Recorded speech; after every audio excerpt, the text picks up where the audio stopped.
Hello les amis, très heureux de vous retrouver dans cette nouvelle vidéo, capsule numéro 16 boum, de mon défi impactant en 30 jours. Je suis vraiment très heureux, on a passé la moitié.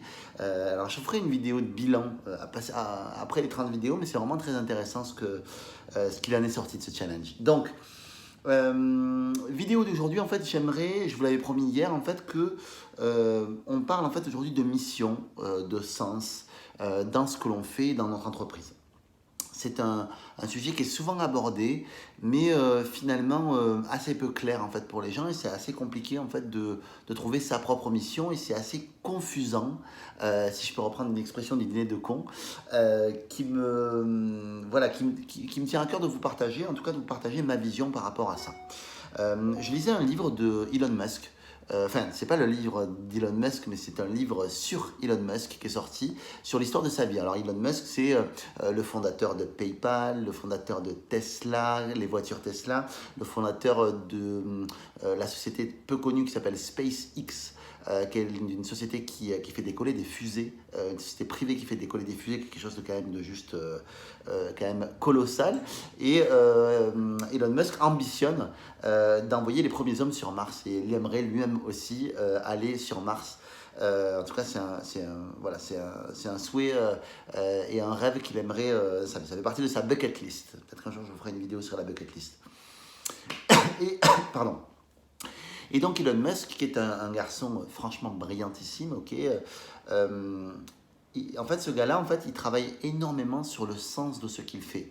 Et ce n'est qu'en lisant son bouquin que je me suis rendu compte d'à quel point il était attaché au sens de ce qu'il faisait, de tout ce qu'il faisait, en fait. Et en voyant de l'extérieur, en fait, on s'imagine l'homme d'affaires, ok, qui réussit au taquet, qui a beaucoup d'argent, qui est milliardaire, à qui, a priori, tout réussit. Et quand on lit son livre en profondeur et qu'on lit sa biographie, on se rend compte d'à quel point ce gars est attaché à ça. Il faut savoir que Elon Musk est un passionné de jeux vidéo. Ça, c'est la première chose, c'est que, étant donné le niveau, l'intelligence qu'il a, le background qu'il a ou autre, il aurait très bien pu être un concepteur de vidéos génial, et c'est ce qu'il voulait faire. D'ailleurs, au tout début, quand il s'est interrogé sur le sens de sa vie et ce qu'il voulait faire, Elon Musk avait vraiment envie de faire des jeux vidéo. Mais en fait, quand il s'est posé en fait sur ça, en fait, il s'est dit, mais en fait, pour quelle raison est-ce que je ferai un jeu vidéo? En quoi ça va améliorer et changer le monde de faire des jeux vidéo?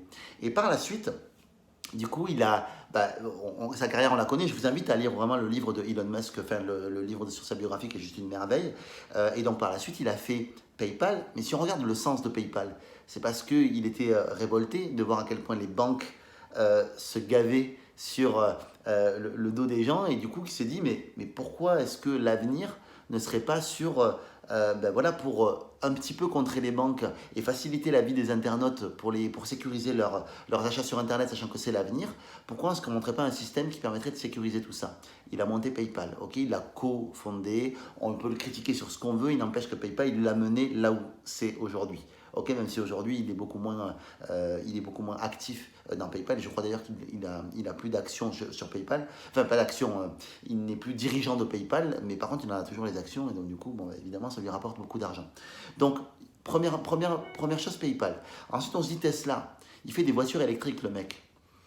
Pourquoi en fait? Quand on s'interroge sur le sens et quand on lit son bouquin, on se rend compte qu'en fait c'est parce que il veut combattre l'idée que les États-Unis polluent énormément. Au début, c'était ça, le monde en général avec le pétrole.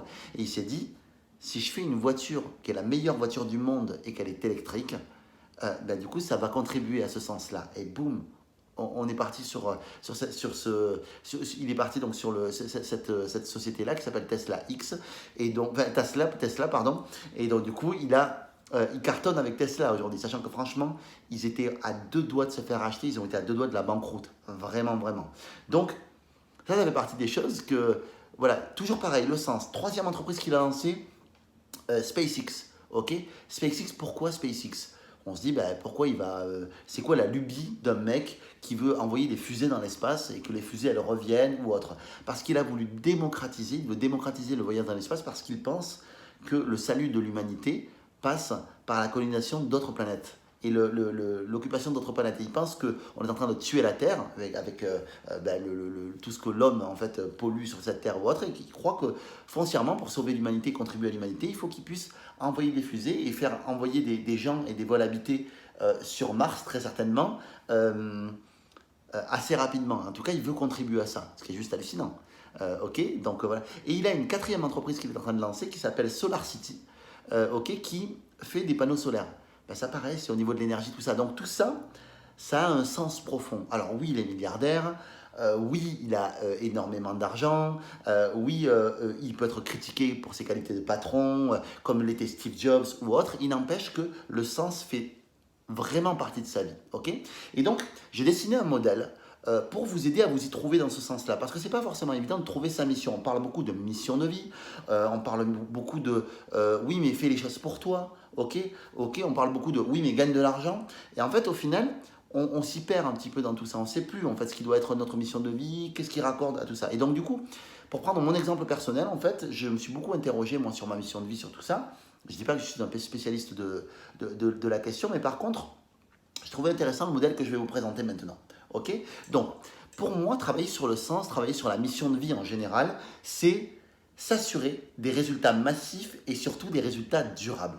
C'est-à-dire qui durent dans le temps. C'est facile de faire un coup d'éclat et que ça se dégonfle comme un soufflet l'histoire. Ok? Moi, si je vous invite et si je forme des gens à créer des business, si je forme des gens à acquérir de l'intelligence relationnelle pour se créer du réseau, ce genre de choses, c'est précisément pour uniquement des personnes qui souhaitent durer dans le temps. Je ne veux pas des personnes qui veulent devenir millionnaires ou qui veulent faire des coups et après s'arrêter et faire du mal à un marché, parce que c'est souvent ça quand on veut faire des coups, et après se retirer et avoir fait son argent, super, et puis c'est génial. Ok, c'est la politique de la terre brûlée, vous savez, c'est voilà, je prends ce que j'ai, mais je fais aucunement attention aux dommages collatéraux qu'il va y avoir. Et je trouve que c'est dangereux. Donc si je veux avoir des résultats massifs et durables, je dois travailler sur le sens. Ok, le sens pour moi, c'est 3 éléments. Vous imaginez donc, vous voyez ce triangle-là. L'idée, c'est d'être centré dans ce triangle-là où il y a 3 items. Un, vous. C'est quelles sont vos aspirations, qu'est-ce qui vous fait vibrer, qu'est-ce qui vous anime, qu'est-ce qui vous amuse,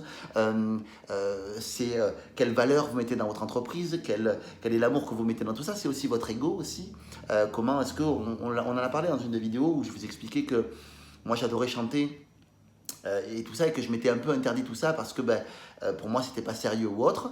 Ça c'est ma part d'ego que je ne laisse pas vivre, que je ne laisse pas exister. Ok, on a vu récemment que maintenant ça y est, j'allais un petit peu le laisser exister. Ok, l'idée c'est de pas abuser, d'aller complètement à contrebalancer, aller complètement et à fond dans l'ego. Ok, et on va y revenir sur cette notion là, mais il n'empêche que le laisser exister ça peut être intéressant. Ok. Ensuite, il y a la notion de mission.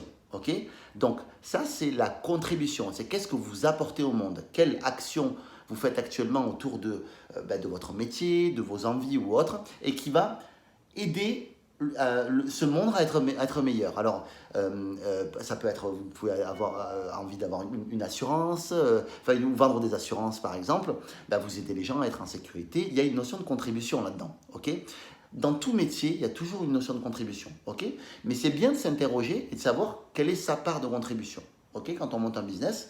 Et ensuite, il y a le 3e élément pour moi, c'est la notion de ressources, et donc c'est la notion d'argent. Et donc, l'objectif de votre vie, et moi je suis systématiquement en train de me réajuster là-dessus, c'est de se centrer par rapport à ce cercle. C'est-à-dire qu'en gros, de 1 à 10, comment est-ce que je me sens sur la notion de moi, qu'est-ce qui me fait vibrer? Est-ce que ce que je fais, les activités que je fais, ça me fait vraiment vibrer par rapport à mon bonheur, par rapport à mes valeurs, par rapport à mon ego? Est-ce que je kiffe ce que je fais et est-ce que vraiment ça m'anime et ça me plaît vraiment? Ok, est-ce que j'ai ce désir ardent qui est là? C'est Napoléon Hill qui parle de désir ardent, de faire les choses parce que ça m'amuse vraiment. Ok. Ensuite, est-ce que je peux faire matcher ça avec la notion de mission? Ok, donc de 1 à 10, comment est-ce que je contribue? Est-ce que ce que je fais est juste et contribue à rendre ce monde meilleur? Ok, ça c'est pas mal. De 1 à 10. Et de 1 à 10, comment est-ce que j'arrive à mettre une réalité économique derrière tout ça? Ok. Et donc, en fonction des scores que vous avez votre point qui va se déplacer. Voilà. Donc, si je prends un exemple, ok. Si par exemple, vous voulez tourner que sur vous, Ok, ben là, vous êtes dans votre garage, vous bricolez, vous faites des Legos, vous vous éclatez à faire des Legos, mais il ne se passe rien du tout. Ok, vous vous amusez pour ça, mais à côté, vous êtes obligé d'avoir évidemment un travail à côté qui vous permet alimentaire de vivre et de vous faire vivre. Ok, et la notion de contribution n'est pas trop là. Ok. Ensuite, la notion de mission. Si je ne suis que sur la mission, en fait, je suis Mère Teresa. Ok, je suis dans la notion de sacrifice. Beaucoup. Je suis dans cette notion-là, donc je contribue au monde. Ok, c'est super. Sauf que je suis quand même dans une notion de sacrifice. Ok, pour moi. Et du coup, je m'oublie un petit peu au détriment de moi-même. En fait, je m'oublie pour les autres. Ok. Ressources, je suis un mercenaire. Ok, c'est-à-dire que là, je ne cherche que l'argent, il n'y a que l'argent qui m'intéresse. Et donc l'objectif, c'est de faire rentrer un chèque à la fin du mois et d'en faire rentrer le maximum. Ok. Personnellement, c'est beaucoup d'entreprises qui peuvent fonctionner comme ça aujourd'hui, c'est d'être axé essentiellement en ressources, c'est de se dire, on fait rentrer de l'argent et le seul produit qui est bon à vendre, le meilleur produit pour mes clients, c'est le produit que j'ai en stock. Ok. Et c'est des phrases du type, le meilleur pigeon, il y a un pigeon qui se lève tous les matins pour m'acheter mon produit. Ok. Donc voilà, je ne crois pas que ce soit très écologique non plus en fait. Donc vous voyez, quand on est centré essentiellement sur un de ces 3 points, en fait, il y a un truc qui ne matche pas dans l'histoire. Après, vous pouvez avoir des ambivalences, enfin pas des ambivalences, mais des doubles matchs. Ok. C'est-à-dire par exemple, si vous êtes axé sur vous et sur les ressources essentiellement, ben, vous allez vraiment vous faire plaisir, vous de votre côté, et ne penser après qu'à l'argent. C'est-à-dire qu'en gros, la notion de contribution ne va pas être bonne. Donc du coup, ça peut être amené à être un petit peu un faussaire ou quelqu'un qui va, voilà, qui pour son propre bonheur va être capable de vous mentir par rapport aux ressources qu'il va vouloir avoir. Donc c'est un positionnement qui est un positionnement, mais qui pour moi n'est pas ultra juste non plus. Quand on est dans la notion du vous et de la mission, ok, c'est super, on contribue au monde, ok, super, on se fait plaisir, mais par contre, on ne sait pas mettre de réalité économique derrière. Ça, c'est le cas de beaucoup de personnes que je vois, si vous êtes coach, souvent, thérapeute, toutes les personnes qui sont dans la relation d'aide, souvent, elles adorent aider les autres, sauf que dans les faits, elles sont très axées sur elles et sur la mission, mais très peu sur l'argent. Après, on vit dans le monde dans lequel on est, où l'argent c'est mal, où la persuasion c'est mal, la vente c'est mal, donc du coup, la société nous pousse à aller vers là, ok. Donc ensuite, on a cette notion-là, la mission et ressources, c'est-à-dire qu'en gros, je suis dans ma mission et je gagne de l'argent. Ça, c'était mon cas il y a très peu de temps. C'est vraiment l'idée de se dire, ok, je veux contribuer au monde, c'est important pour moi, je fais taire mon ego un maximum, ok. Et de l'autre côté, j'ai une belle réussite, ok. C'est vrai que ma réussite, j'ai une belle réussite. Alors, encore une fois, je ne suis pas millionnaire ni milliardaire, mais mon entreprise marche bien, je flirte avec le million d'euros, c'est bien, ok. Alors, une entreprise millionnaire ne veut pas dire que son dirigeant est millionnaire. Je tenais juste à éclaircir ce point-là avec vous, ok. Non, parce qu'on a des employés, on a tout ça, mais je n'ai pas à me plaindre, ok. Tout va très bien pour moi, ok. Donc, moi, j'étais là-dedans il y a très peu de temps, en fait. Donc, j'étais dans une notion de sacrifice. Ok, je gagne de l'argent, mais je m'oublie moins, quand même, un petit peu. Et donc, l'objectif, pour moi, c'est d'arriver à vous centrer. Donc, faites l'exercice pour vous, de vous dire, voilà, qu'est-ce que je peux mettre en place pour moi, qui me permettrait, alors, vous évaluez de 1 à 10, comment est-ce que vous faites plaisir dans ce que vous faites, comment ça correspond à ce qui vous anime profondément. De quelle manière est-ce que vous contribuez? De 1 à 10, évaluez-vous. Et de 1 à 10, évaluez votre capacité à savoir rentrer de l'argent. Ok. Et si vous n'êtes pas à 10 dans chaque domaine, quelle est la solution? Quelle solution vous pourriez trouver? Si par exemple ici vous êtes vous êtes à 8 sur 10, ici vous êtes à 6 sur 10, ici vous êtes à 3 sur 10. Quelle solution la plus facile vous pourriez mettre en place dans chacun de ces domaines pour passer à la note supérieure? Ok. Donc voilà, c'est un petit exercice que je vous donne. Je pense que ça va vous aider. Et l'objectif, évidemment, c'est d'être à 10 sur 10 surtout. Et vous verrez que plus votre vie avance, et plus vous vous réajustez. Moi, je suis systématiquement et toujours en train de me réajuster. Les choses ne sont jamais figées. Ok. Donc voilà pour cette vidéo 16, les amis. J'espère qu'elle vous aura plu et que vous aura apporté. Je vous embrasse fort. Je vous laisse le schéma que vous puissiez le voir comme il faut. Hop, voilà, vous ferez une capture d'écran si jamais. Feu à volonté. Je vous embrasse fort, les amis. Je vous aime et je vous dis à demain. Ciao.